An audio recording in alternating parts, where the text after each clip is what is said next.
Ecclesiastes 12:13 to 14. Everything you were taught can be put in a few words. Respect and obey God. This is what life is all about. God will judge everything we do, even what is done in secret, whether good or bad. Ang pag-aaral natin ngayon, pinamagatan nating laws to obey para sumaya. Respect and obey God. God's law, which first and foremost means God's moral law. As stated, interpreted, and applied by human religious teachers, institutions, religious corporations. Siyempre, wala namang religion agad nung una, walang organized religion, walang mga nakasulat na mga do's and don'ts, pero over time, na-develop yan sa Israel at sa iba't ibang mga bansa na nag-develop ng kanilang mga religious institutions.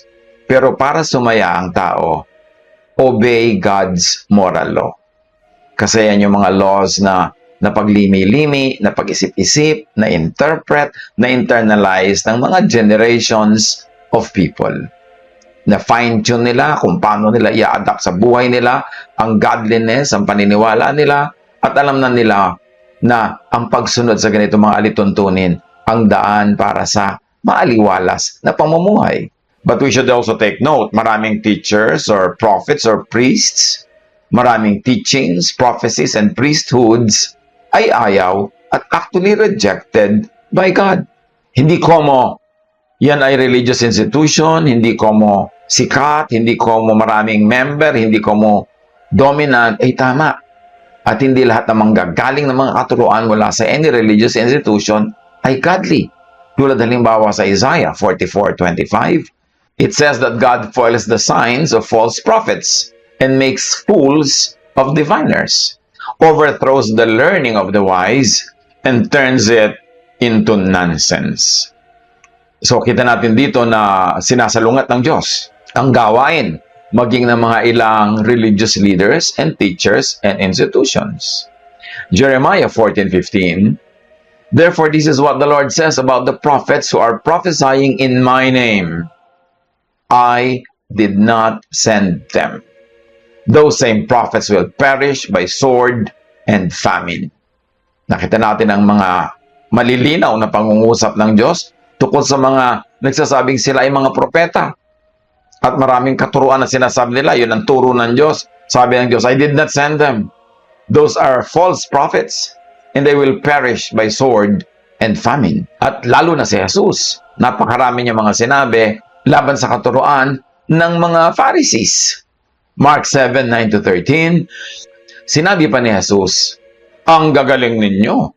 Para lamang masunod ang inyong mga tradisyon, pinapawalang bisa ninyo ang utos ng Diyos. At marami pa kayong itinuturong katulad nito. Matthew 23:23, woe to you, teachers of the law and Pharisees, you hypocrites!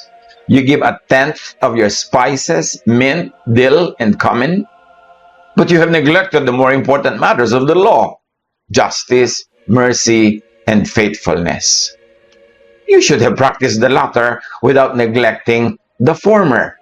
So sinasabi ni Jesus na yung mga religious leaders sa kanyang panahon, may maliliit na bagay na pinapalaki at may malalaking bagay na minamaliit. So hindi lahat ng sinasabi nila ay reliable. So, yung pag-respect na yan sa moral law, pinipili din natin. Kasi hindi lahat ng moral laws, hindi lahat ng religious laws ay laws of God. Marami mga moral and religious laws na na-develop lang, na-imbento, o kaya ay na-perfect ng mga religious institutions kasi bagay sa panahon, kasi effective sa mga specific times and places. Pero hindi ibig sabihin universal ang application nun at universally effective. Kaya magdahan-dahan din tayo sa pagsunod sa moral law. Lalo kung ang pagsunod nito ay nagiging napakahirap, madugo, sobrang sacrifice ang hinihingi sa atin, halos mawala na tayo ng buhay at ikabubuhay sa pagsunod, i-review natin. Baka naman hindi galing sa Diyos, imbento lang ng religion. And of course, may isa pang law na dapat sundin para sumaya ang buhay. Natural law. Merong moral religious law. It was developed much later. It is grafted into institutional religion, but natural law was there at and from the beginning. It is grafted not into religion or in religious institutions, but into nature. So, dalawang laws na ang ating binabanggit para dapat sundin at sumaya. Moral, religious law. Kaya lang, hindi 100% na sure ka na yung moral or religious law na yan ay galing sa Diyos. Dapat suriin. Kasi invento lang naman ang tao, ang mga religious institutions, ang maraming mga batas dyan, maraming cheche-boreche na religion, invento lang yan ng mga religious leaders, maaring effective, kailangan for a while, at nakakatulong for a while, but it doesn't mean universally effective yon. Kaya dapat reviewin. But, natural law is universally effective. Why? Because natural law is not invented by man. Hindi katulad ng mga religious laws na mayroong totoong bigay ng Diyos at mayroong mga nakahalong invented by people. Pero ang natural law, Diyos ang may bigay lahat kasi Diyos ang lumikha ng nature. Hindi naman tayo nakakalikha ng nature eh. We can only recreate here and there, we can only modify here and there, but we cannot create. Only God creates. So lahat ng law of creation, law of nature, definitely law of God. At para sumaya, sumunod sa moral law, kung nasuri na natin na ito nga ay papasa at religious law na ito ay galing nga sa Diyos, at para sumaya, sumunod sa natural law. Romans 1:20, for since the creation of the world, God's invisible qualities, His eternal power and divine nature have been clearly seen, being understood from what has been made, so that people are without excuse to not know God. So ang Diyos daw ay nagpakilala sa pamamagitan ng kanyang nilikha.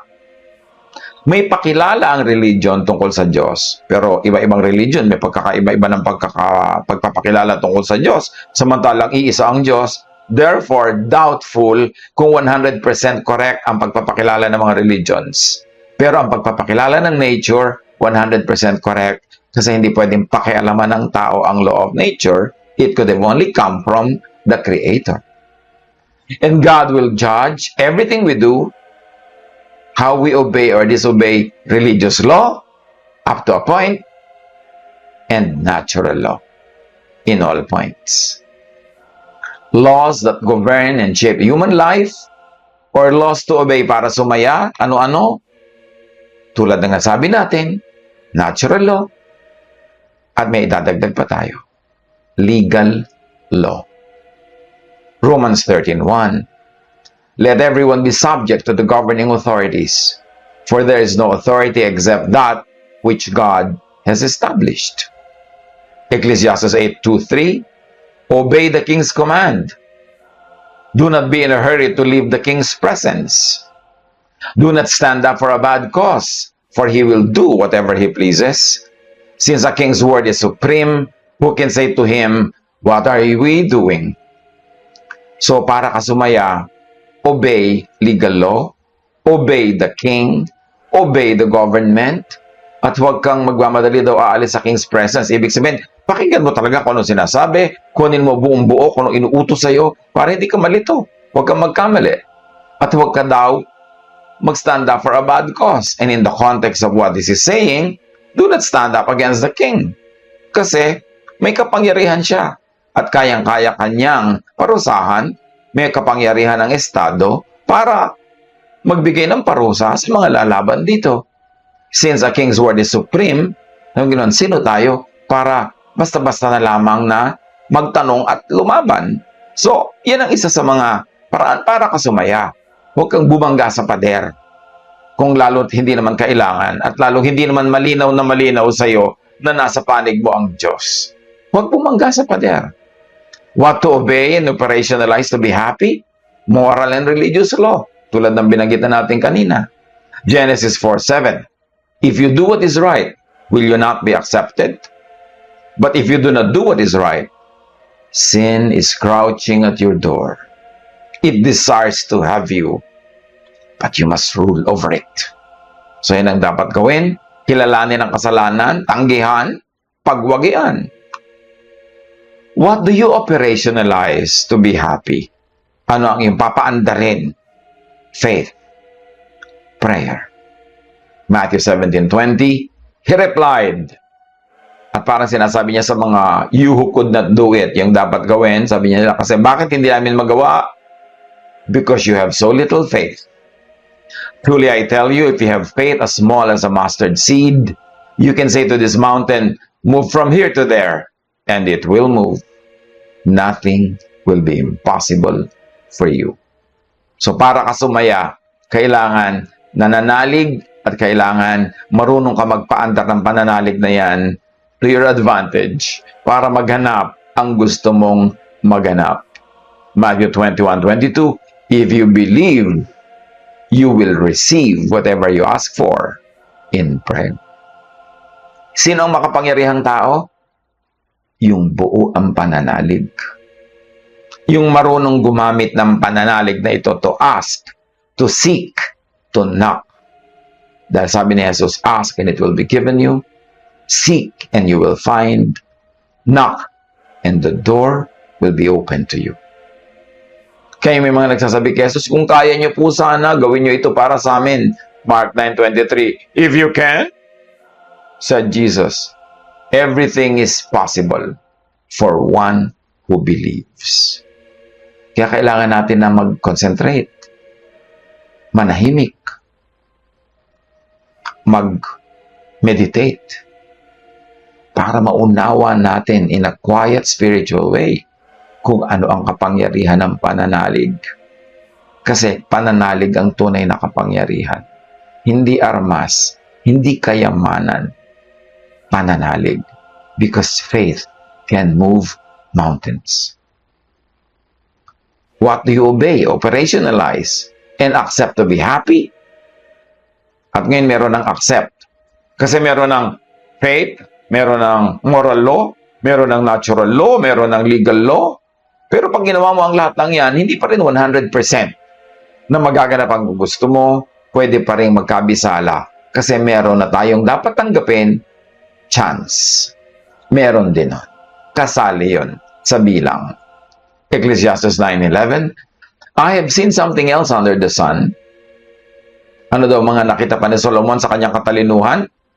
The race is not to the swift or the battle to the strong. Nor does food come to the wise, or wealth to the brilliant, or favor to the learned. But time and chance happen to them all. Sabi ni Solomon, may nakita pa rin akong kakaiba sa buhay, ha? Kahit mabilis, hindi lagi nananalo sa karera. Kahit matalino, hindi laging may nakakain. Kahit brilliant, hindi laging yumayaman. At kahit matalino at aral, hindi laging sa kanya pumupunta ang blessing. Sabi niya, may kanya-kanya ring kamalasan. Sabi ng contemporary English version, we each have our share of bad luck. Meron din kanya-kanya daw kamalasan. So, pag ginawa mo ang lahat, sinusunod mo ang moral law, pero meron nga tayong warning, hindi lahat ng moral and religious law are from God. So, mamili ka rin. Pag sinunod mo ang legal law, natural law, pinaandar mo ang faith, magbigay ka rin ng space for chance. Para kung nabigo, hindi nagtagumpay, hindi ka nagtataka, hindi ka nawawala ng gana o nawawala ng pananalig, ilagay mo sa kwarto niya. O ito chance ito, o ito malas, o inilagay ko dyan. Tapos, hindi ka lito kasi pwede rin yung mangyari. Proverbs 11:24, one person gives freely, yet gains even more. Another withholds unduly, but comes to poverty. Mga ironies ng buhay. Meron daw taong bigay ng bigay, at habang bigay ng bigay, lalo namang yumayaman, lalong nagkakaroon, hindi nauubos, napapalitan, mas marami pang kapalit. Pero meron naman daw tipid ng tipid, wise ng wise, merong ipit ng ipit, pero ang kinakauwian niya rin, karukhaan, kahirapan. Hindi guaranteed na pagbigay ka ng bigay, mauubos. Hindi rin guaranteed na pa ang kunat-kunat mo at ang tipid-tipid, hindi ka mauubusan. Time and chance happens to all. Pero syempre, huwag tayong umasa sa time and chance. Yung time and chance, fallback lang natin yan. Ang gawin natin is obey moral law, obey natural law, operationalize our faith, obey legal law, at Pag nagawa na natin lahat yan at meron pa rin sumabit o hindi nagtagumpay, doon natin ilagay sa time and chance. At least may lalagyan. Pero huwag naman time and chance agad ang simula na policy ng buhay natin na alat tsamba, bahala na. Hindi ganun. Hindi yung maling gamit ng word na bahala. Kasi ang paggamit ng word na bahala, ang totoo niyan is to be responsible. But that's another story. Ecclesiastes 5:14, wealth could be lost through some misfortune. So, pwede mangyari ang yaman-yaman mo na, humirap ka pa, walang nakakaalam.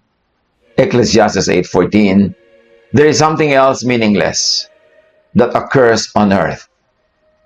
The righteous who get what the wicked deserve, and the wicked who get what the righteous deserve.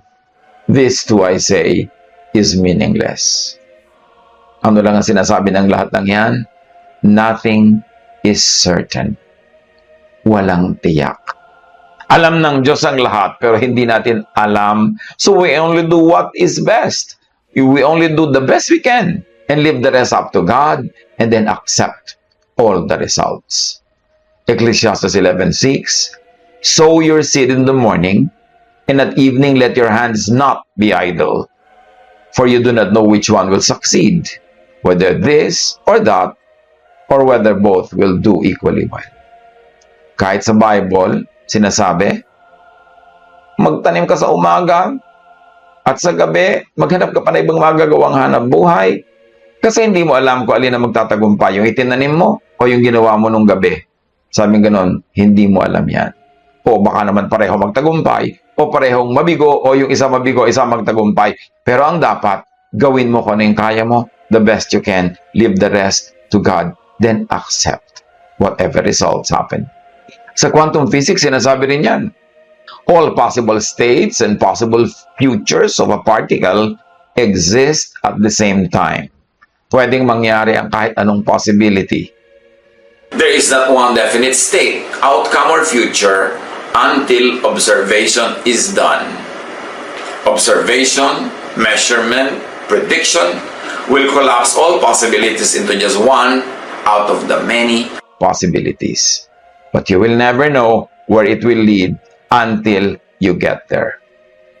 No one knows the future. Ecclesiastes 8:7, since no one knows the future, who can tell someone else what is to come? It helps us to be more dependent on God, to always follow God, and to always be watchful. But it also helps us to relax.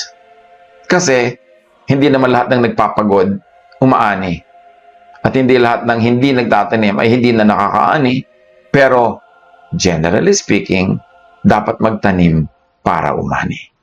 Ecclesiastes 7:14, when times are good, you should be cheerful. When times are bad, think about what it means.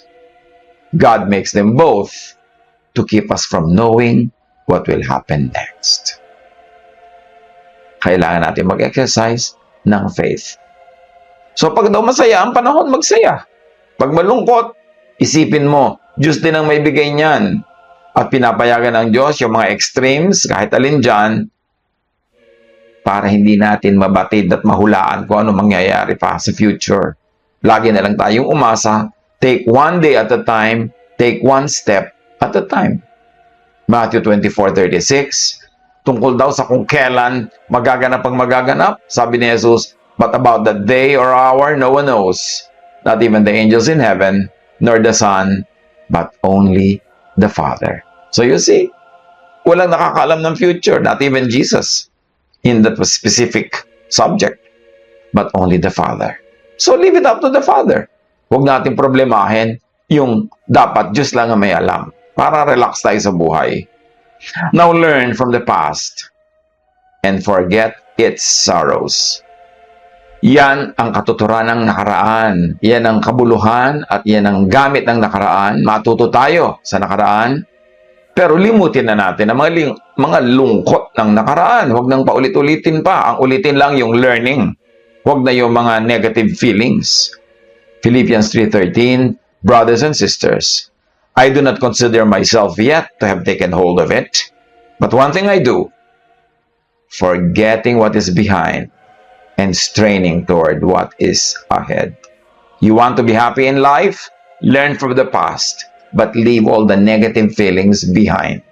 Move on. Yun ang sasaya. Yung iba naman baligtad eh. Ang dala-dala nila ngayon from the past ay yung negative feelings at yung learning ang naiwan. Kaya malungkot at paulit-ulit ang mistake at mabigat ang pakiramdam. Ang silbi ng nakaraan, learn from it, but leave behind all the negative feelings, all the pain, all the sorrow, all the drama.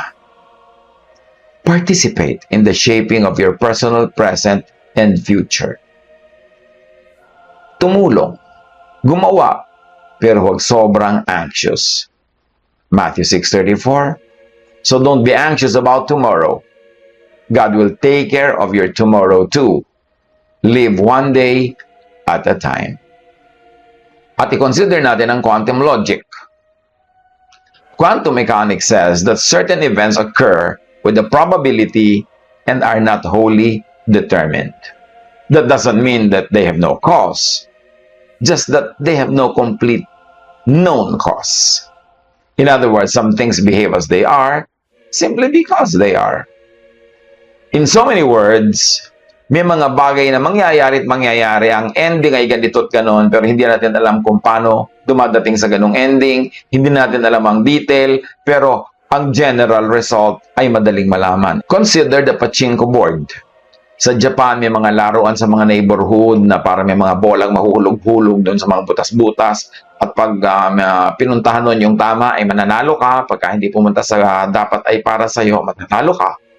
So, makikita natin sa picture na dadaan yung bola dyan sa mga parang mga tornilyo kung saan-saan siya makakarating, mahuhulog sa mga butas. Now, one of those or several of those butases, pag doon nagpunta yung bola, panalo ka. Pag nagpunta sa iba, talo ka. Now, we can calculate the probabilities of balls going to each slots at the bottom, but we cannot say why any one ball landed in any particular hole. Kaya panalo lagi ang pachinko operator. Ganon din sa casino, sa sweepstakes, sa lotto, sa huweteng. Merong alam na ng nature, alam na ng statistics na magiging bunga ang lahat.